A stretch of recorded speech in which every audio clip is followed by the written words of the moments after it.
siblings. I'm extremely happy about the Greek translation of Autolyse Wien. It is as if your child has learned a new language and is therefore already a lot smarter than its mother is ever going to be. And since we are here in my Austrian publishing house at Otto Müller in Salzburg, we are practically in the delivery room and can say, this is where the child, the book, was born. And now it has made its way to Greece, and we all are very proud and thankful. I wish I could read it.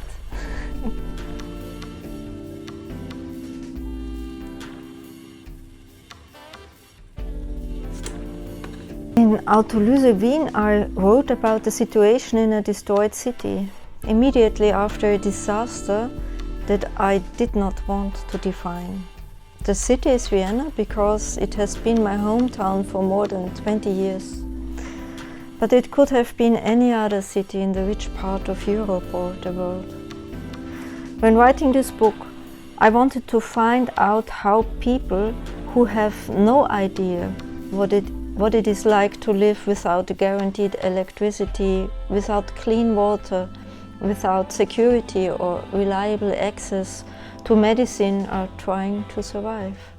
I wanted to imagine how people would deal with this situation, how they would react to it, rationally, emotionally, in solidarity with others or full of distrust, rigid with fear, resigned and ready to die, or just pragmatically trying to solve problems. The starting point of these reflections were the battles with the terrorist group Islamic State, which began in 2014 and 2015, with a depressing level of destruction of villages and cities in the Middle East. Often enough, people in war zones have had to learn the hard way and over many generations to live with scarcity and danger, and have become disturbingly accustomed to a lifestyle that no one should have to get used to. So what about us people in the rich countries, in the safe part of the world, if there is such a thing as safety, which I doubt?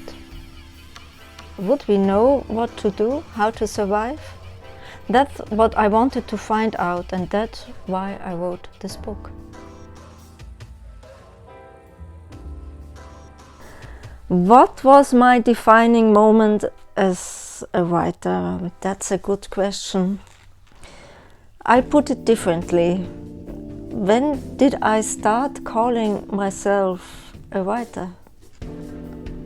On the other hand, it isn't a more unusual job title than baker, bricklayer, bookseller, gardener, painter, ID developer, bartender, whatever. Perhaps the more important question is, when do you start to define yourself as a good writer? I'll have to think about that. Reading always calmed me down or gave me a boost when I needed encouragement or reassurance in my life. Books allowed me to exchange the complex outside world for an equally complex but more understandable inside world. A world where I could read a paragraph over and over to better understand its meaning, or to celebrate the astonishing beauty of language, or its deliberate and powerful ugliness. This has always fascinated me and helped me understand myself better too.